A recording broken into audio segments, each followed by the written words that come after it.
What is going on? A lot going on in the National Football League. We have injuries galore. Purdy and concussion protocol. Tyreek Hill's hamstring. Deshaun Watson out. Even Jalen Hurts, while not on the injury report, is dealing with the knee. We will dive into it all, as well as a couple players that are starting to be rumored for the trade deadline. And we will dive into a lot of football talk. So make sure you subscribe to the podcast, 3 and Out with me, wherever you may listen, Apple, Spotify, we have you covered. If you're watching this on a little thing called YouTube, make sure you hammer that like button, subscribe to the page, leave a comment below, and share the content with your friends, maybe even your enemies as well. And thevolume.com, we got merch, and we got merch for days, thevolume.com. Go search merch and get yourself a hat, thevolume.com. Before we dive into some football talk, can I tell you about my friends at Gametime? Gametime happens to be the official ticketing app of this podcast. When you go to your smartphone, go to your app store, download the Gametime app. Do you live in Arizona? You want to go watch the D-backs take on Bruce Bochy and those red-hot Rangers? Well, here's what you do. You go to Gametime, you search the event you want to go to, football games, baseball games, basketball games, concerts, comedy shows. You find where you want to sit based on the price point, and they also allow you interactive ticketing map to view where you would be sitting.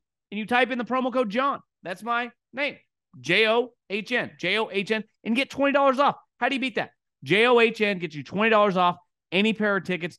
Download the Gametime app right now. Love these guys. Fastest growing ticketing app in America. Promo code John, $20 off. Go enjoy yourself. Get out of the house. Do something fun. And do it with a little discount. In these inflationary times, you cannot take advantage enough when I'm throwing you promo codes. And the promo code John, you guys have been hammering it. Keep doing it. I appreciate every single one of you. Let's start with the 49ers. And every single year, things get weird. 2 years ago, they made the NFC Championship game. They had just drafted Trey Lance. He was the backup. Jimmy Garoppolo got hurt. He started some games. Somehow they ended up playing the Rams, to go to the Super Bowl. Last year, Trey Lance starts, breaks his ankle. Garoppolo comes in, breaks his foot. Purdy emerges. It's part of Kyle Shanahan. Weirdness happens. Now, as news broke today, Brock Purdy experienced concussion-like symptoms on the flight home. In doing a little research, aka scrolling on Twitter, Adam Schefter tweeted out that no player this year has entered concussion protocol and has played the same week. So obviously, I would say the previous several years feels like for the last 6, 7, half decades since concussions became on the forefront, a lot of guys enter the protocol and end up playing on Sunday. Clearly, those days feel a little bit over. So I think it's fair to assume that we are going to see Sam Darnold. And this is how you get credit as a head coach in the NFL. I don't want to say he made a controversial move when he traded Trey Lance, because I think it was the no-brainer move. I don't think Trey Lance is any good. They had an opportunity to get a 4th-round pick for a guy they did not trust in the game. You got to do it. But he is going to get judged on the guy that they made the backup in Sam Darnold. Now, they didn't pay any money. They gave him like $3 million. And I just read he has an incentive that if he plays 25% of the snaps in a win, he gets $300,000.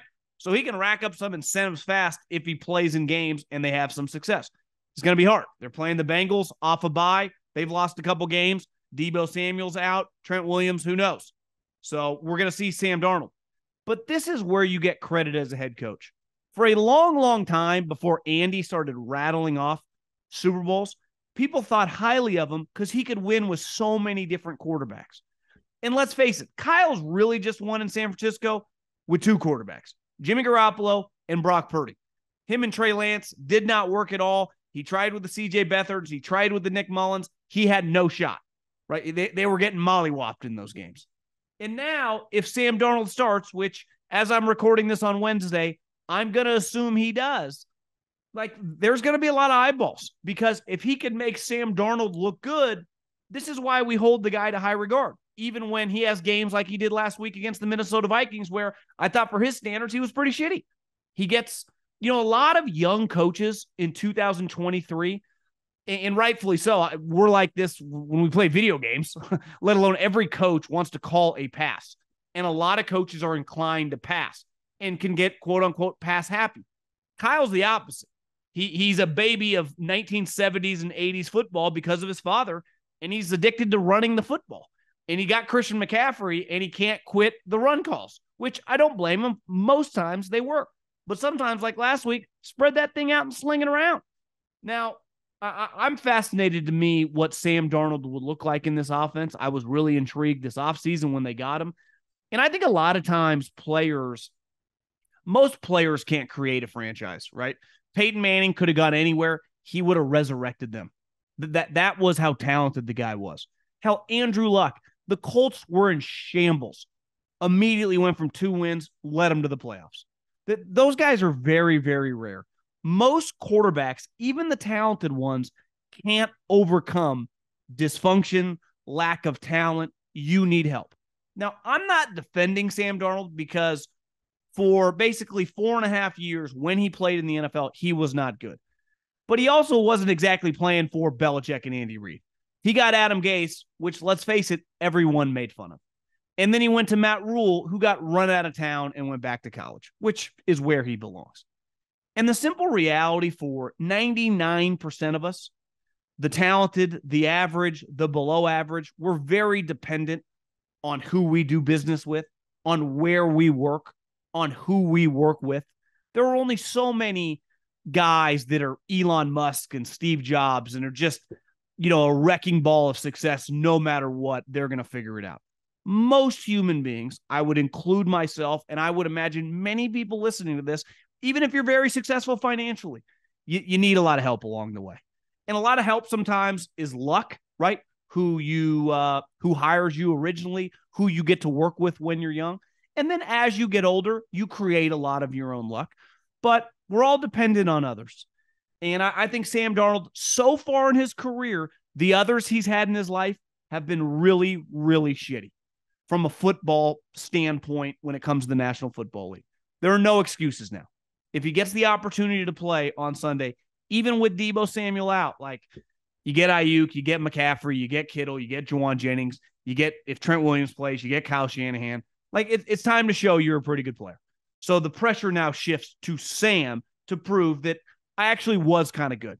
Now, I think the ship has sailed of him ever being a star, obviously, but I am intrigued by the player because he was in terrible spots. I mean, he really, really was. And now this spot doesn't get any better. And the great part about potentially, we'll see. I mean, Brock Purdy now in his short career, concussion, elbow injury, he's not, I wouldn't call him Mr. Durability so far. That who knows? You never know if you're Sam Darnold. So you got to take advantage of this. And all eyes are going to be on Kyle Shanahan. And he'll get a lot of credit.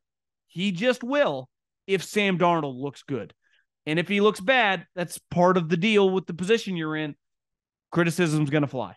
And I won't agree with the criticism. Well, you shouldn't have done this. No, Sam Darnold's better than Trey Lance. I'll promise you that. Now, is Sam Darnold good enough to be your backup? We're about to find out. If he's able to throw 300 yards, beats the Bengals, get the 49ers back on track. Because now there's some pressure, right? The Eagles are playing the Commanders, probably going to win that game, even with Jalen dealing with this knee injury, which we'll get into in a second.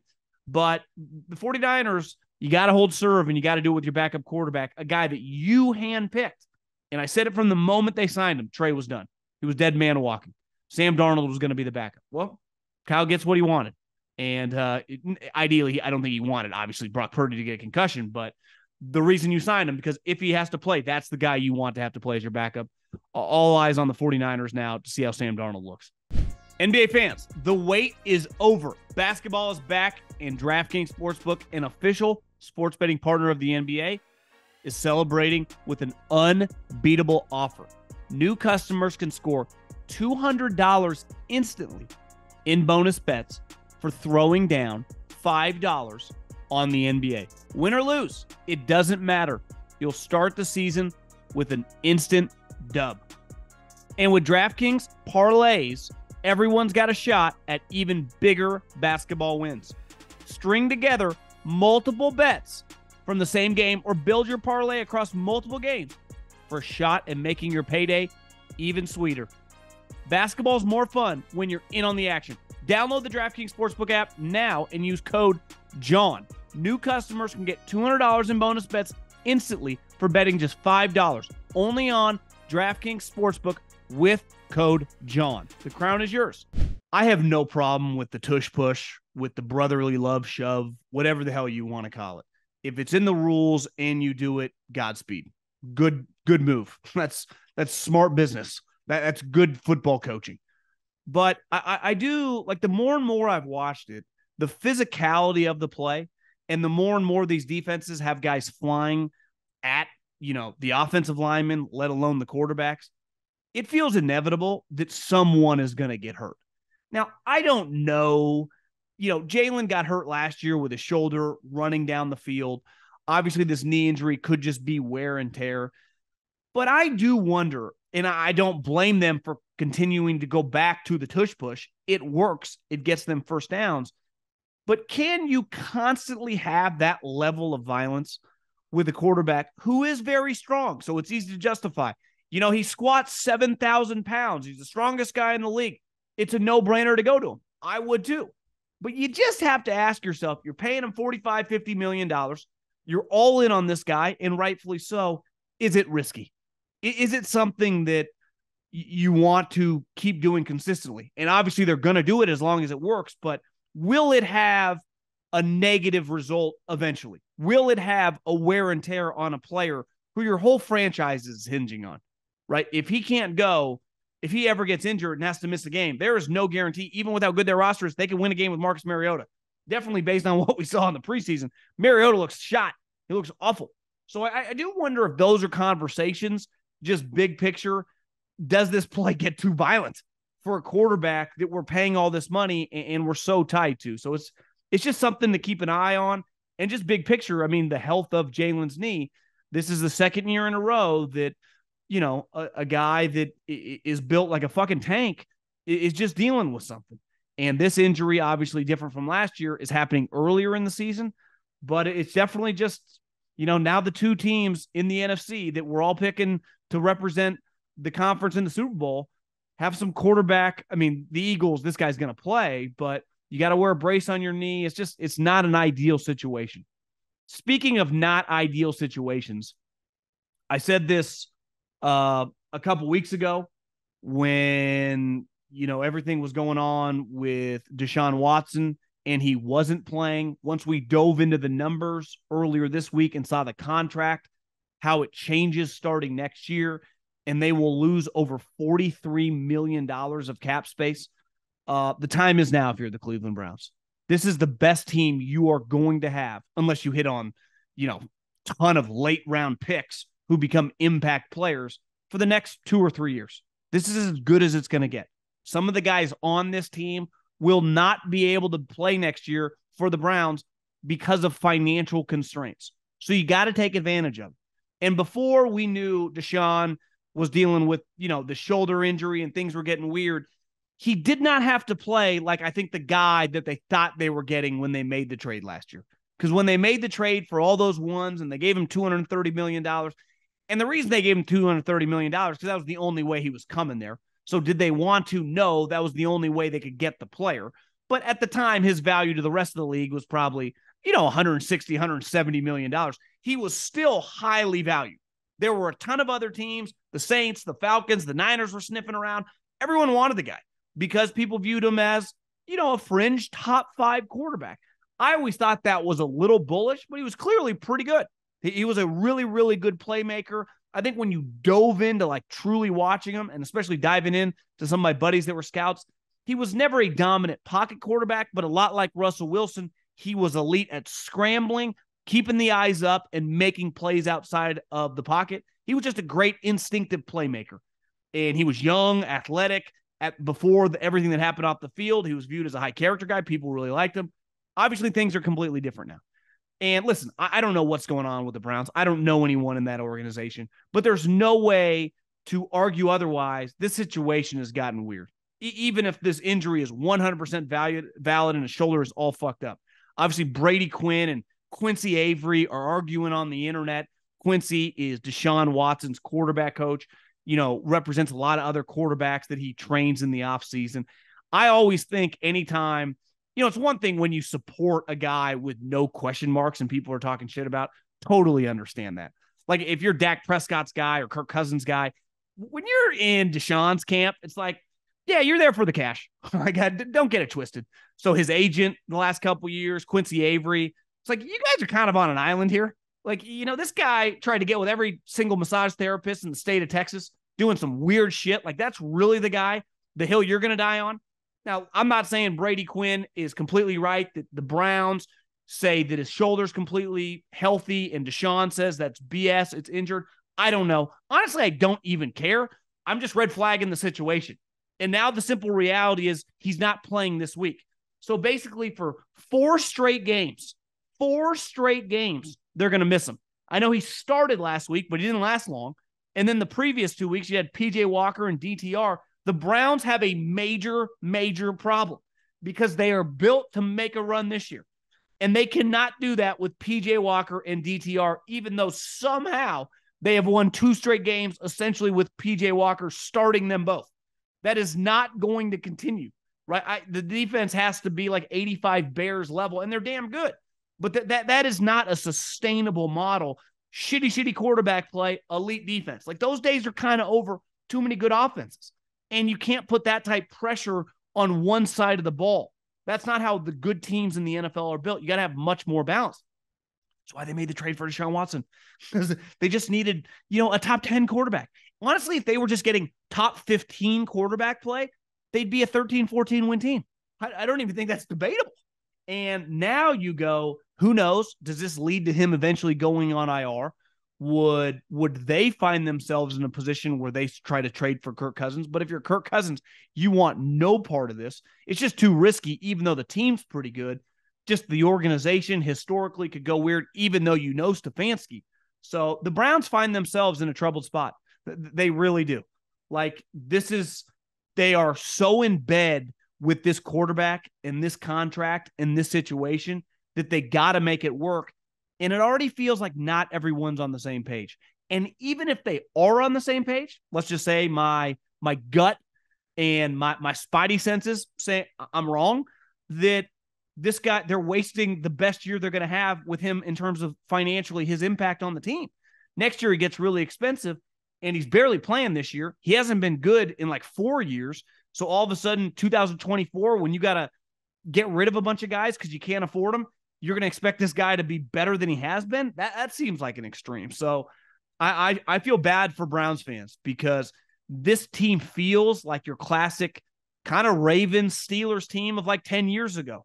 They will hit you hard, elite tackling team, great pass rush, good DBs, some good offensive players, and they just got a problem at quarterback. And that's kind of been a theme it's really the reason that they went out and traded for him. I mean, they had Baker, had some moments for like a year and a half with the Browns, but for the most part, since they've come back to Cleveland as a franchise, quarterback has been their issue. They've never, ever been able to figure that out, and it's consistently their downfall. I bet a lot of people listening or watching have been in an accident.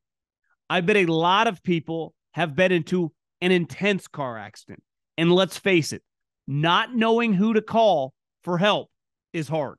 Hiring Morgan & Morgan is easy because Morgan & Morgan is America's largest injury law firm with over 100 offices nationwide with more than 800 lawyers. They've recovered over $15 billion for over 300,000 clients. Morgan & Morgan has a proven track record of fighting to get you full and fair compensation. They've been fighting for the people for over 35 years. Submitting an injury claim with Morgan & Morgan is so easy. That's the key. Not having representation is hard. Fighting with Morgan & Morgan is easy. If you've ever been injured, you can check out Morgan & Morgan. Their fee is free unless they win. For more information, go to forthepeople.com/John or dial pound law, pound 529 from your cell phone. That's forthepeople.com/JOHN or pound law, pound 529 from your cell phone. This is a paid advertisement. Another injury that came up today was Tyreek Hill. And Dolphins fans, they get very defensive, and I get it. Like I understand it's been a long time, but like the true fandom, I think the last time I felt that way is when I worked with the Eagles. You're just so in deep. You just defend moves. Even looking back, you're like, yeah, that was kind of stupid. Why am I even defending that? It doesn't even make sense. But it's fun. Like, you made the playoffs last year. You're going to make the playoffs again this year. Your team's solid. You got a pretty cool, young, innovative offensive coach. You have one of the best defensive coordinators. I would be excited too. I am never, when I say, like, I'm not going to bet on them to win a big game, that does not mean I'm betting against them to win the division. I think they easily could win the division. And two, to be like competitive in the first round of the playoffs. And if you win a playoff game, last time I checked, I don't remember when the Miami Dolphins won a playoff game. That would be an incredible accomplishment for Mike McDaniel. He's not exactly coaching the Pittsburgh Steelers here, right? Or the Baltimore Ravens. This is not some franchise over the last couple of decades that used to rattling off victories in January. And when I talk about playing outside, I'm not just pulling that out of my ass. Google the Miami Dolphins in games under 40 degrees. It doesn't matter who the players are. It's just a historical trend. And it's a trend for a reason. It's beautiful in Miami. Great weather. Hard to play outdoors. You can't train for it. So I remember, like, when Chip Kelly was the 49ers coach, they played like Carolina one week and they were playing the Bears the next week, and they stayed the week in Florida, and it was going to be just a snowstorm in Chicago. So they had some of the coaches in Florida with like water bottles spraying it on the kicker. It's like, guys, this is embarrassing. Of course, the Niners get smoked by the Chicago Bears. Couldn't make a kick. It was embarrassing. There's no way to prepare for weather. If you're not in a weather state, you can't prepare to play in Chicago or Buffalo, right? If you play golf in Arizona and you're going to St. Andrews, there's no way to get ready for 50 degrees and whipping winds, right? You just kind of show up and try to figure it out when you get there. So I don't really know what to say. I'm not a Dolphins hater. I'm actually a huge Mike McDaniel fan. Vic Fangio as well. I have friends in the NFL that are close with Vic. They love Fangio. I've been a Fangio fan since he was with Harbaugh. I'm rooting for your coaching staff and your operation. But Tyreek Hill, like, if he has to miss time, and we'll see, it's only Wednesday, but this is what anyone with common sense has been saying for 2 years. You're the MVP of your team. He's the most important guy on your team, not the quarterback. And your quarterback is proven to be a good player. But you go as this guy goes. And if he's got to miss time, you're in major, major trouble. Now, I'm not going to say, I'm not feeling confident enough to just go, oh, Belichick's going to win the game this weekend. But it would be a pretty devastating blow if Tyreek can't go, especially them coming off a win, them getting a little momentum. And we know, as I've been saying, as anyone that's watched football has noticed over the years, good coaches have big advantages even when they have shittier teams in divisional games, because scouting reports, just knowledge of you guys, strengths and weaknesses of your scheme. He feels very, very comfortable coaching a game plan against something he has a lot of history against. It's a lot more difficult going against uncommon opponents, even when you're a good coach, let alone, an average coach. So he's been in this division for 2.5 decades. And I just think that it's something to monitor. And it would be, there's no player. I would, if I was a Miami Dolphins fan, I would rather have Tua miss a game than Tyreek Hill, especially against a game against Belichick. 100%. I'd rather go with Mike White and Tua and Tyreek than Tua and no Tyreek. So I'm not a hater. I like your squad. I love the colors, love the city, love Florida. You guys are lucky. No state income tax. So a lot of sun, a lot of golf, great place to live. Okay, a couple other things. Trades. We talked a lot yesterday about why certain guys can be had for not much. And obviously the high-end guys, you get several teams involved, the price goes way up. It's just basic economics, right? When you have multiple people bidding, the price is just going to go up. When no one's bidding, that's when you can get a quote-unquote discount, right? Hell, the house I'm in right now I liked it a lot. I had to put several $100,000 into it, but I got it pretty cheap relative to what it was originally listed for, my negotiating power. I was not bidding against other people. Really, the only people I was bidding against were home flippers. Well, they are so unemotional about buying a house. Their number, especially as the interest rates were going up, was so low, they were not even a factor. So I was bidding against myself, really, where a lot of people, anyone that's bought a house the last couple of years, and I did this when I bought a condo in the Bay Area several years ago, when you start bidding against other people, you're like, God, how much higher am I going to go? And that's what the case is sometimes in the trade deadline, right? So I see two names that are going to be very, very intriguing. I understand that Saquon Barkley does not want to be traded. I understand that Brian Daboll says we're not trading him. But what if like the Bills would give you a second round pick? Are you going to extend this player after the season? Like, are you just going to franchise tag him again? Clearly, that's not ideal. The price goes up. Is this a situation where you kind of take something right now and move on when your team is terrible? You play the Jets this weekend. You're 2-5. You lose that game. And again, I'm not saying the Giants have actually been really feisty the last 2 weeks. They have looked a lot more competitive with Tyrod Taylor. Daniel Jones wasn't cleared to practice today, so I think it's fair to assume Tyrod's going to play again. Would you trade Saquon Barkley? Because I would for the right price. If I could somehow get a team a little desperate to give me a 2 or to give me a 3 and a 2 the following year or some sort of package, why not? You are going nowhere and nowhere fast. This is not a player under contract. This is a player that you're going to have to either pay more next year on a 1-year deal or sign to a long-term extension, which clearly this offseason showed you are not inclined to do. I think it has to be on the table. Now, it takes 2 to tango. You need someone to offer you. I wouldn't just give them away for a 4th or 5th round pick. But to me, if you could get a 2nd round pick from some of these teams that are, on the playoff fringe, like if the Baltimore Ravens were to call you, if the Buffalo Bills, now obviously that 2nd round pick is not pick 36. It's more pick 59 or 60. I think you got to think about it because we're all watching your team this year. Like you're several players away. You got a lot to figure out moving forward. And let's face it, you can find a running back with that pick, right? Who also costs like $1 million a year. So it's a double whammy. It gives you more resources in the draft. And it kind of gives you the ability to get a cheaper running back who probably could do 80% of what Saquon does for 1/10 of the price. I think it has to be on the table. Now, I know you really like the guy. You drafted the guy. You like having him to sell jerseys. He's a good player to have on your team. I'm not disputing that. But this is also a business. And I think you need to make big picture moves. And clearly the move you made with Daniel Jones, you regret. How could you not? If you had that one to do over, you wouldn't a heartbeat. And this is a time where I think you have to think a little bit, past just the next couple weeks. Because I got news for you if you lose to the Jets, just mail in the year. Another running back who I do think could be traded. And definitely the Titans want to trade him. A lot like Saquon Barkley, though, does it make sense just giving a guy away who is still somewhat of a reason that people come to your games?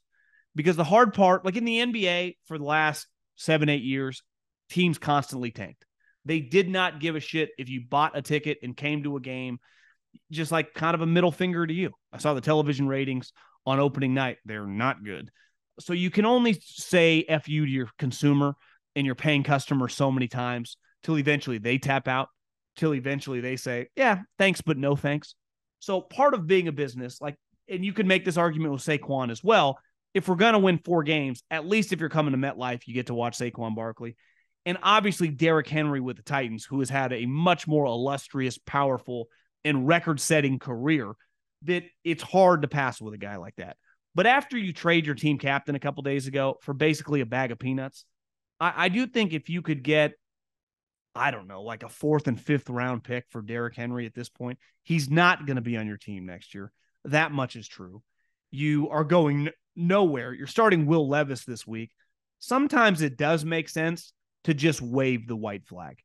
And the moment this guy tweaks an ankle or something, you're not going to be able to trade him. Like if he were to get injured this week, to me, if he comes out healthy, I think you got to trade him. And then if I'm a team, to me, the Ravens, obviously the Cowboys, he's a unique player. To me, Saquon is an easier guy that his carries or touches on a weekly basis can kind of ebb and flow because he's just a more versatile player.